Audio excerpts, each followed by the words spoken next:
Hey guys, I'm back for another Grow Group Help for Exodus 15:22 through 17:7. I'm going to keep this short and simple as much as I can for this week. The key theme that we're going to get for this week's text is basically this. The Lord provided food and water for his people in the wilderness, yet they tested the Lord. Um, God was trying to test his people to see if they would be obedient to him. He even brings that up in chapter 15, verses 26 through even to the end of 27.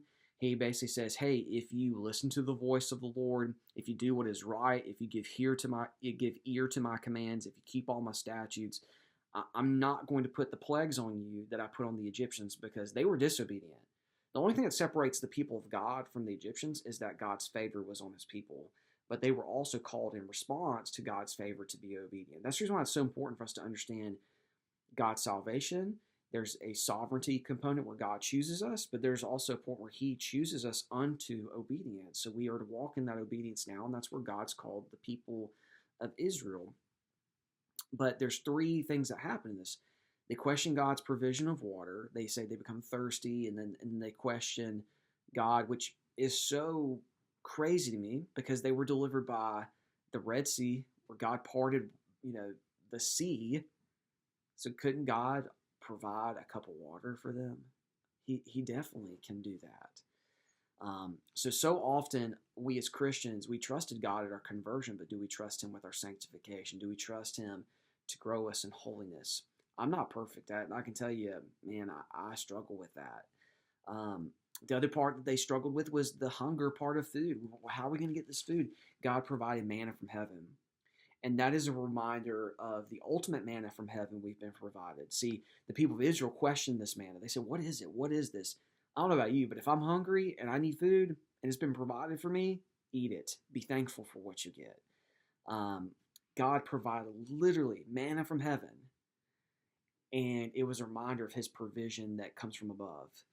And we would see the ultimate manna from heaven, the true manna of heaven, was Jesus.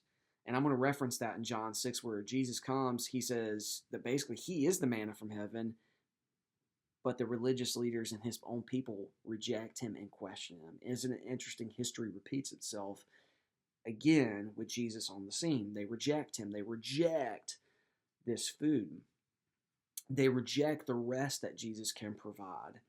Um, just like how the Israelites rejected the rest that God provided for them by providing all their needs. He even said, "I'll provide the right amount of food for you, not too more, or not like an overabundance, and not where you're lacking. It's going to be just right." And they still waste it. They still waste it, and they still go out looking for food. It's like God has provided you manna from heaven.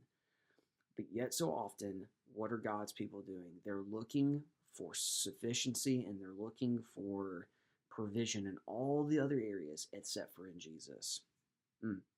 So that's a healthy reminder to us as even we're going through this text this week.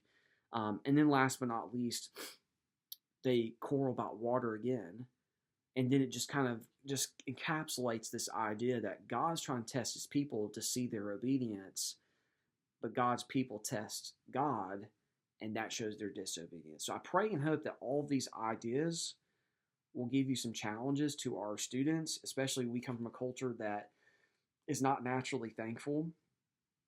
I think there's very practical things we can do to know and teach our students that unthankfulness or being people that aren't grateful for the provision that's been given to us is actually a sign of a lack of faith in God and can potentially be something that shows maybe we have not been saved. Maybe something hasn't changed about our hearts. So I pray and hope that that will be something you will take in this week on our Grow Group Help for Exodus 15:22 through Exodus 17:7. Have a great week.